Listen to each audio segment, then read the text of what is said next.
This wasn't just a hack, it was an act of war. For 23 days in 2011, millions of gamers were cut off from PlayStation Network, the biggest outage in gaming history. And just 3 years later, a darker strike hit Sony Pictures, unleashing destructive malware, leaking Hollywood's deepest secrets, and even threatening real-world violence. These weren't random attacks, they were deliberate surgical cyber strikes, using database exploits, phishing campaigns, and military-grade malware, designed to cripple a tech giant and send a message to the world. This is the story of how Sony was hacked not once, but twice, and how those hacks changed cybersecurity, Hollywood, and geopolitics forever. Sony was more than a tech company. It was an ecosystem. PlayStation's in millions of homes. Movie franchises like Spider-Man and Men in Black. A massive music catalog. But behind the glamour, Sony's networks were sprawling and complex. A mix of legacy systems and modern online services, all tied together. Security researchers had already warned Sony that some of its servers were outdated and vulnerable, but fixes were slow. By 2011, Sony's PlayStation Network had over 70 million users, all with personal profiles, stored payment data, and digital purchases. And hackers noticed. In a world where online gaming was booming, a company like Sony wasn't just a business, it was a trophy target. April 2011. Hackers quietly slipped through Sony's defenses. Most investigators agree the attack used SQL injection, a technique where hackers insert malicious code into vulnerable web forms to make databases spill their secrets. Sony's servers weren't fully patched, making the breach possible. Once inside, the attackers harvested massive amounts of data, usernames, hashed passwords, addresses, dates of birth, and possibly millions of credit card numbers. On April 17th, Sony noticed unusual network activity. 2 days later, they took the entire PlayStation network offline. And then, silence. Gamers around the world were left in the dark, refreshing their consoles, wondering why the network was down. It took nearly a week for Sony to confirm the truth. 77 million accounts had been compromised in one of the largest breaches in history. The outage lasted 23 days, the longest in console history, and cost Sony over $171 million. They faced lawsuits, government hearings, and a PR storm. Some even suspected the hacktivist group Anonymous was involved, although the group denied responsibility. Sony rebuilt its security from the ground up, added new firewalls, improved encryption, and rolled out a welcome back campaign with free games and identity protection to win back gamers. But hackers had tasted blood, and Sony had no idea that a much bigger storm was coming. November 24th, 2014. Sony Pictures employees arrive at work to find every computer screen hijacked by a glowing red skeleton and a message signed, Guardians of Peace.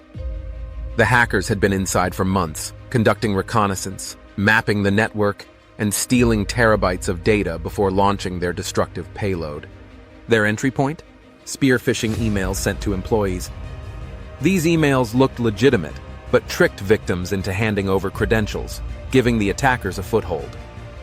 Once inside, the hackers deployed custom-built wiper malware that destroyed master boot records, rendering entire fleets of computers unusable.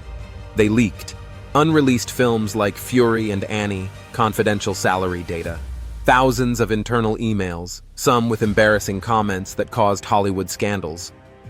Then came the real threat, Cancel the Interview, a comedy about assassinating Kim Jong-un, or face 9/11-style attacks on theaters.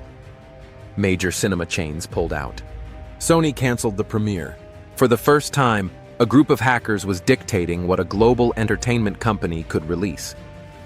The FBI got involved almost immediately, calling it one of the most destructive corporate cyber attacks ever seen. The attack was no longer just Sony's problem. It became an international incident. On December 19, 2014, President Barack Obama publicly accused North Korea of orchestrating the attack, one of the first times a nation-state was officially blamed for a corporate hack. Obama called the incident cyber vandalism but promised retaliation, saying, They caused a lot of damage, and we will respond.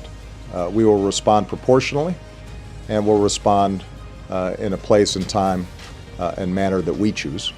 It's not something that I will announce here today at a press conference.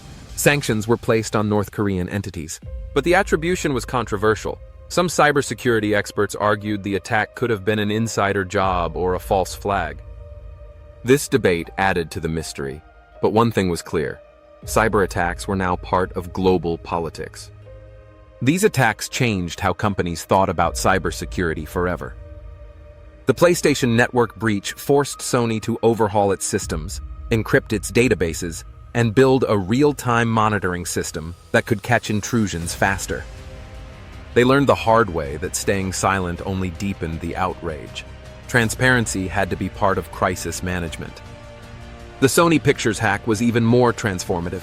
It showed that hackers could do more than just steal data. They could manipulate a company's decisions and shape global headlines. It made corporate boards around the world sit up and take notice. Cybersecurity budgets skyrocketed. Red team exercises became common, and companies started running full-scale incident simulations. The Sony hacks weren't just breaches, they were a global wake-up call. Sony recovered. PlayStation returned stronger, later introducing two-factor authentication and beefed-up account protections. Sony Pictures bounced back under new leadership and with far tighter security controls. But the world had changed.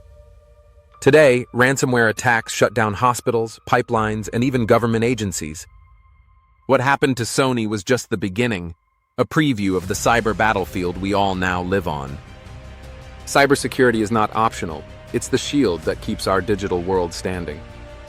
If you want to learn how to defend yourself from attacks like this, check out Telerist, where we use AI to fight online fraud and teach real-world cyber defense strategies. Visit Telerist.com to stay protected today. And if you love this deep dive, hit subscribe, smash that like button, and turn on notifications, because the next big cyber story is just one click away.